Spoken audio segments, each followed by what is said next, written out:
What's up guys, welcome to AnimeKouhai. If you want to help me out, please hit the like button and subscribe to my channel. I can only imagine, echoed the queen. But as you said, Sir Rimuru, there is no need for us to hurry matters. A plan like the one you proposed will require an agreement from all the nations involved. In the meantime, we will work with our own government to ensure a consensus on this matter. My lady is right. It was simply delightful to hear such a fine proposal from you, Sir Rimuru. Now, shall we be on our way? I hope the Tempest Founders Festival is a resounding success. The queen closed as she and her husband got to their feet. They had no intention of acting all pompous and wasting my time talking in pointless prose. They had what they came for, and now they were done with me. I liked them for that. It was much easier to deal with. Thank you, I replied. Please enjoy our nation to the fullest. We certainly intend to. The king shouted as they walked away, to which the queen added. Yes, I can hardly wait. The day after I spoke with Blumen's royal couple, I was greeted by another big name, Gazel, the dwarven king. Well, Rimuru, here I am. He said as he sat across from me with an audible whump. My first journey by carriage in far too long. I'm exhausted. Imposing as always, to be sure. He was already reaching out for the tea and snacks on the table, like they were his God-given right. Whoa there, don't take mine, too, alright? I was a little slow on the trigger. In an instant, the last donut on the table was up and into his mouth. I had been looking forward to that. Who knew he had a sweet tooth to go with his tremendous drinking habit? There's just never any underestimating him. No need to sweat the details. If such trifles still bother you, you have much left to learn, Much left to learn how? You're the one stealing my donuts. I stared at the self-serving Gazel, but he gave me no quarter, returning the gaze. And thanks to the chiefs raising a hue and cry, we had a whole caravan of carriages. The length of it was ridiculous. And it's all your fault, Rimuru. As he explained, in great detail, the journey here from Dwargon normally took a day on winged horse. Since this was an official state visit, however, he wasn't allowed to go with the Pegasus Knights alone. It wasn't just because of security concerns, either. Gazel would be seeing nobility from around the world, and as king of the mighty nation of Dwargon, he needed to show he was a military power. This meant having to pack multiple changes of clothes and such, along with administrators and attendants to help dress him properly. It made his entourage a more than decently sized crowd. If you travel as a king, you need a royal amount of preparation. Having a paved highway to travel on was certainly a boon, but the past few days of travel were just murder on me. That must have been why Gazel kept skipping out on his kingdom to travel as light as possible. And come to think of it, Soe had reported that the highway from Blumend was jam-packed with carriages and the like, enough so that the watch needed to play traffic cops for a while, and all the inns along the way were booked solid. Which was great, in a way, but it also reminded me of the need for a larger-scale transport system.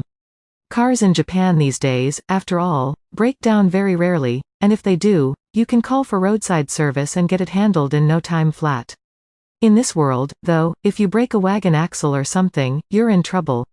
Simply carting the vehicle out of the way of traffic is a painstaking ordeal. You also had horses to take care of, and overall, the whole thing was rife with pitfalls. I deliberately planned for wide highways in anticipation of this, but it still didn't solve the problem. I was gathering info on these incidents so we could tackle them in the future, but judging by Gazel's tale, long-distance travel as a noble was an extremely arduous undertaking. It seemed the traffic jam had mainly been caused by far more nobles deciding to participate than I'd planned for. I'll need to consider things like that more next time. It'd be nice if we could develop trains and make all of this a lot more comfortable, fast. But regardless. You know, I didn't expect to see you here at all. I figured you'd send an envoy instead. It was true, I really hadn't, so I was honest with him, hoping he'd take the hint to stop griping at me. It didn't work. You think I would do that? When I know you're up to some kind of scheme again. I can't sleep at night until I see what it is with my own two eyes. And also, I have a question for you. What? So you fought Hinata Sakaguchi? The whole draw thing. That's a lie, isn't it? I figured he knew that, and he did. He was aware I'd fought her, and he didn't believe the official results one bit. By the looks of things, he assumed I beat her. Well, you could call it winning the battle and losing the war, but yeah, I won. I explained to Gazel how it had all worked out in the end, warning him to keep it under his hat for now. Unbelievable. That woman, of all people. Frankly, she's stronger than I am. Her swordsmanship, for one. But even in overall strength, I'd lose. You really beat her? This was some real talk from Gazel. I guess I'd impressed him. As a hero king, Gazel would never get a chance to spar with Hinata, so he used his network of spies to analyze her strength instead. The conclusion he made from their findings, he'd be on the ropes. Hearing I'd won must have sincerely surprised him. Luck had a lot to do with it. I mean, she really was a lot stronger than Clayman, and he was a demon lord. I think the skills I'm blessed with had a lot to do with it. Let's be straight, if I didn't have Raphael, I'd have lost. And Raphael is a skill of mine, but he's also managing all my other skills. If he hadn't harnessed some powers I wasn't even aware I had, there's no way I could have beaten Hinata. Ha, luck is as important a strength as any other. I'm glad to see my old sparring partner succeed, but I hate to admit how inferior I am that readily. Well, what do you want me to say? With my own, real powers, I can't even beat Hakuro yet. Ah, you're as strange to me as always, aren't you? Real, or not, those skills are part and parcel of your battle strength, aren't they? He looked a bit exasperated, but I really meant it.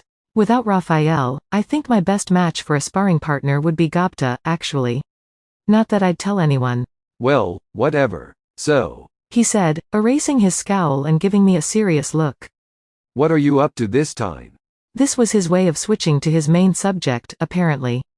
I had no idea what it was. What do you mean? What do I mean? The Western Holy Church sent us a missive asking to open a channel for future negotiations. They used to classify us as a nose away from monsters. Why'd they overturn their doctrine like that? It was so sudden. I just know you have to be behind it. Gazel's shouting reminded me of my conversation with Hinata and her people. Yes, I had suggested that she could get King Gazel involved. The Dwarven Kingdom had retained its neutrality for 1,000 years. You could place boundless trust in them, and even the most orthodox adherents of the church couldn't seriously think dwarves were the same thing as monsters. Some, maybe, but it had to be a tiny minority. That was my motivation behind the suggestion to Hinata, but I forgot to, actually ask King Gazel for permission to do that. Or, really, I didn't think I needed his approval. I wasn't expecting him to get this riled up over it. Best to play dumb for now. I doubt Hinata explicitly said it was my idea. Oh, well, I have to say, it's the first time I've heard about this. But you know, I think duking it out with Hinata has helped us develop a sort of friendship. That's how we reconciled things, besides, and we agreed that we'll try to stay on good terms in the future. So maybe that got them in the spirit, huh? Like, it inspired them to make some official overtures with you, too? Oh? Gazel raised a doubtful eyebrow. It's times like these that I seriously wished I was in slime form. I thought I could feel a cold sweat running down my back, even though I don't actually sweat. Caution. The subject Gazel Dwargo is applying read thought to your surface mentality. This is being permitted due to a lack of perceived hostile or malicious intent. Block this skill? Yes. No. Yes. Yes, yes, 1,000 times yes. If it's something that important, then just tell me, Raphael. But that explained things. I had thought it was a little strange before, but Gazel can read people's minds. No wonder I've always felt a bit odd around him, like he was probing my brain for answers. Between his accurate reading of my actions during battle and how he always seemed a step ahead of me in our conversations, it only made sense he was doing that. The great sage evolving into Raphael must have helped me recognize the read thought when Gazel pulled the trigger on it. It didn't seem to be active all the time, thank heavens, but who knows how much info he took from me just now. I gave Gazel a glance. He grinned back at me, a blue vein visible on his forehead. You saw my read thought, did you? Well, I applaud you for it. But if you blocked it, that must mean you're thinking something evil, I presume? No, I don't think so. You fool. I caught a glimpse of you there. It told me you thought it best to get me wrapped up in this. Crime never pays, I suppose. He then more or less forced me to confess exactly how my conversation with Hinata had gone. And then, I see. So the 7 days clergy was behind their humans first policy. Yeah, and I think Hinata's people are thinking about purging the church of anyone poisoned by the 7 days thinking. Given how they're all dead, I'm sure she can sniff out their sympathizers well enough. I went over the internal dealings I had seen in the Western Holy Church and Lubelius, carefully leaving out Luminous's real identity. Gazel nodded and pondered for a minute. I imagine you are right. In which case, it would be foolish to turn this down, then. He had decided to accept Hinata's, or the church's, request. I thought you would say that. Enough from you. Doing my diplomacy for me, without permission. But oh well, no need to be a stick in the mud during this festive occasion. You've given me only the best seats, I am sure. I might as well enjoy what you've got for me. After that fit he threw, he was willing to give up the subject for now. I figured he was happy enough with how things turned out, but I wasn't stupid enough to let him know that. I had word that Hinata and her paladins would be at the Tempest Founders Festival as well, so I figured it best for them to meet directly and work matters out. Gazel no doubt had some of his own advisors to deliberate with, too. So I promised him we'd set up discussions after the festival. He was soon on his way. That's it for this video, guys. Thank you for always watching my videos and supporting my channel. Shoutout to Rahul Subramanian, Neil Thakar, Autistic Lemur 420, Kurt Iligan, Ashley Lobo, Sean, Groyal Gilbert, Canaria MLBB, 11th YT, and last but not least, shoutout to Undersquad 360. I'll see you guys in the next video.